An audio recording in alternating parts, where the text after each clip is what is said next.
Correct form of the verb. इसमें first form के बाद सेकंड फॉर्म का प्रयोग सिखा रहे हैं और हमें वाक्य में मालूम करना है इसमें सेकंड फॉर्म आएगी तो क्यों आएगी। द रूम डेकोरेट, यदि हम किसी कमरे को रोज नहीं सजाते तो इसमें फर्स्ट फॉर्म नहीं आएगी, क्योंकि कोई भी कमरा कोई अवसर पे सजाया जाता है, इसलिए फर्स्ट फॉर्म नहीं आएगी।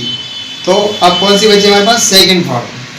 सेकंड फॉर्म बचेगी, लेकिन यहाँ पर काम करने वाला नहीं है, रूम कोई काम नहीं कर सकता, इसलिए ये वाक्य पैसिव वॉइस से बनेगा। तो पैसिव वॉइस से बनेगा तो सेकंड फॉर्म के पैसिव वॉइस किससे बनते? वाज वर्ब की थर्ड फॉर्म से। तो हमारा यहाँ आएगा वाज डेकोरेटेड। दूसरा ही अरेस्ट, ठीक है। देखो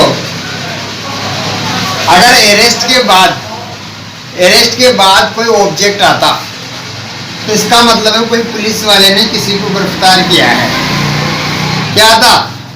जिसको गिरफ्तार किया अगर यहाँ आ जाता तो पुलिस वाले ने, ये पुलिस वाला है, पुलिस वाले का प्रोनाउन है, तो पुलिस किसी को गिरफ्तार करेगी तो वो इनडायरेक्ट ऑब्जेक्ट आएगा यहाँ, पर यहाँ इनडायरेक्ट ऑब्जेक्ट नहीं आया। इनडायरेक्ट ऑब्जेक्ट नहीं आया तो अब क्या समझेंगे कि ये वाक्य ऑब्जेक्ट से ही बनना है। अगर ये सब्जेक्ट मानेंगे तो इधर ऑब्जेक्ट भी चाहिए, ऑब्जेक्ट चाहिए, क्योंकि गिरफ्तार में क्या है, ये इसको गिरफ्तार करेगा। तो इसका तो अब इसका अर्थ क्या हुआ? उसको गिरफ्तार किया गया, क्योंकि सब्जेक्ट किसमें गायब होता है? पैसिव वॉइस में। पैसिव वॉइस में गायब, तो उसको गिरफ्तार किया गया। यहाँ गिरफ्तार अगर वो करता, ये गिरफ्तार करता तो यहाँ कोई ना कोई ऑब्जेक्ट आता, तो इसलिए ये भी पैसिव वॉइस का है। और गिरफ्तारी भी हमेशा बार बार नहीं होती, समझ आई नहीं, कभी कभी होती है। तो इसलिए ये भी सेकंड फॉर्म, और सेकंड फॉर्म के पैसिव वॉइस किससे बनते हैं? वाज वर्ब की थर्ड फॉर्म से।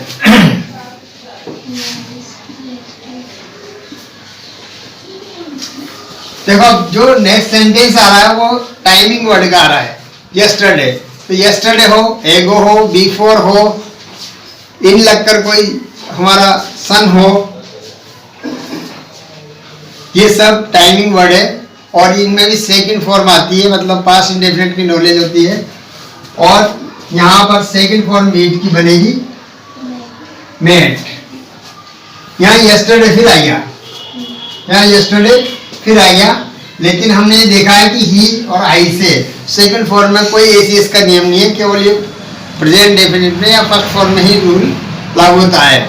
तो यहाँ आए, ही आए, शी आए, इट आए, कोई मतलब नहीं है, यहाँ सेकंड फॉर्म आएगी।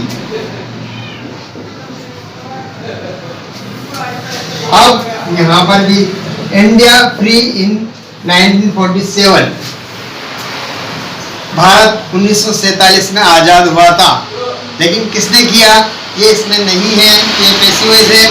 और बीता हुआ सन भी पास्ट इंडेफिनिट की जानकारी देता है। सेकंड फॉर्म और सेकंड फॉर्म किससे बनते हैं? पैसिव वॉइस वाज वर्ब से। किससे बनते हैं?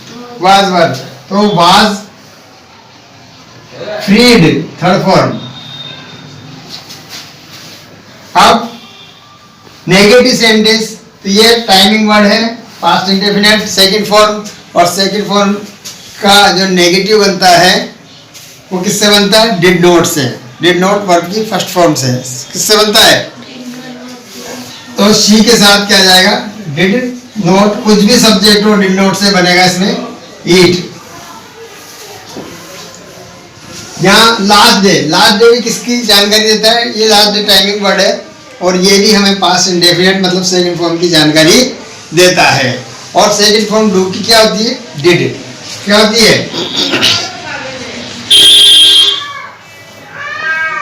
Correct form of the verb. ये सबसे पहला टॉपिक आएगा तुम्हारे क्लास 10 में और सबसे ज्यादा नंबरों का आएगा। हम यहाँ सीखेंगे एक तो कंडीशन में और एक टाइमिंग वर्ड में। तो कुछ एग्जांपल्स हैं हमारे पास। Fish swims in water. अब ये हमेशा मछली कहाँ तैरती है? मछलियाँ पानी में। तो एक परमानेंट है बात कि मतलब पानी में ही तैरती है, इसलिए जो स्थायी नियम हो उसमें वर्ब की फर्स्ट फॉर्म लगती है। स्थायी नियम है इसका, पानी में ही तैरेगी, इसलिए यहाँ स्विम्स लिखेंगे, फर्स्ट फॉर्म लिखेंगे वर्ब की। लेकिन समस्या ये है कि एसीएस लगाएं या नहीं लगाएं, तो फिश उसका बहुवचन और भी वही होता है और एक वचन भी वही होता है, इसलिए हम एसीएस नहीं लगाएंगे। The sun rise in the east, देखो ये भी एक परमानेंट है, स्थायी नियम है कि सूर्य हमेशा पूर्व दिशा में उगता है। तो हमें ये हिंदी करके, यहाँ पर कोई टाइमिंग वर्ड नहीं आया, लेकिन हिंदी करना पड़ेगा, और हिंदी करने पर हमें पता लगता है कि परमानेंट है कि उस ये कार्य वहीं होता है, इसलिए भी यहाँ राइज फर्स्ट फॉर्म ही लगेगी। लेकिन यहाँ सन, अगर इस सन का हम प्रोनाउन बनाएं तो इट बनेगा, और ही शी इट नेम के साथ वर्ब में एसीएस लगाते हैं, इसलिए यहाँ पर हमें एसीएस लगाना पड़ेगा। ही always, always, never, seldom, usually, ऐसे कुछ एडवर्ब्स हैं जो एडवर्ब्स ऑफ फ्रीक्वेंसी कहलाती है, जिसमें बार बार घटना घटती है, ऐसी बातें पता लगता है। तो उन एडवर्ब्स के बाद भी वर्ब की फर्स्ट फॉर्म ही लगती है, तो स्पीक आएगा यहाँ, इसकी फर्स्ट फॉर्म स्पीक होगी, और इसकी वजह से ही शी इट नेम आ गया, तो वर्ब में एसीएस भी लगेगा। शी नेवर कम लेट, ठीक है, उसकी आदत है कभी लेट नहीं आती, तो आदत हो तो भी हमें वर्ब की फर्स्ट फॉर्म लगाना है, और यहाँ शी आ गया इसलिए कम का कम्स हो जाएगा। अब ये टाइमिंग वर्ड आया है यहाँ पर, अगर किसी वाक्य में डेली टाइमिंग वर्ड आ जाए, ऑन संडे, ऑन मंडे आ जाए, एवरी डे आ जाए, तो ऐसे में भी वर्ब की फर्स्ट फॉर्म का प्रयोग होता है। अब यहाँ फर्स्ट फॉर्म का प्रयोग तो होगा, लेकिन इसमें जो कोष्टक में दे रखी है वो नेगेटिव वर्ब दे भरनी है हमें, और नॉट भर रखा है, तो फर्स्ट फॉर्म के लिए नेगेटिव बनाने के लिए डू डज का प्रयोग किया जाता है। इसका प्रयोग किया जाता है, तो ही शी इट नेम हो तो डज नॉट आएगा, और ही शी इट नेम नहीं हो तो डू नॉट आएगा। यहाँ हमारा आई है, ही शी इट नेम नहीं है, इसलिए डू नॉट गो आएगा। अब दूसरा एवरीडे, एवरीडे भी क्या है, फर्स्ट फॉर्म का प्रयोग करते हैं, और इसमें भी नेगेटिव वर्ब आई है, और नेगेटिव फर्स्ट फॉर्म में डू नॉट और डज नॉट होता है। लेकिन यहाँ ही शी इट नेम आ गया, नेम आ गया, तो हमें डज नॉट का प्रयोग करना पड़ेगा।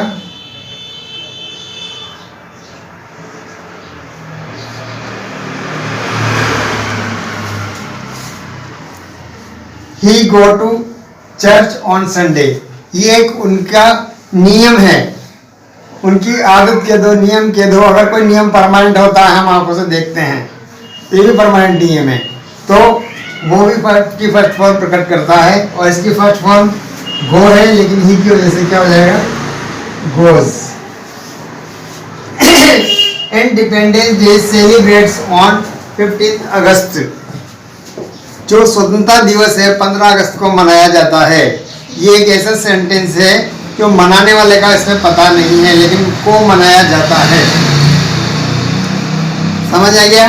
तो ऐसा वाक्य समझ लो कि यहाँ पर ये तो परमानेंट बात है, हर 15 अगस्त को मनाया जाता है, हमें वर्ब की फर्स्ट फॉर्म भरनी है, लेकिन इसमें सब्जेक्ट नहीं है। ध्यान से सुनो, इसमें सब्जेक्ट नहीं है, मनाने वाला पता नहीं है, तो ये पैसिव वॉइस का वाक्य है, और पैसिव वॉइस के फर्स्ट फॉर्म के वाक्य किससे बनते हैं, ईजेएमआर से। किससे बनते हैं, ईजेएमआर वर्ब की थर्ड फॉर्म से। इसलिए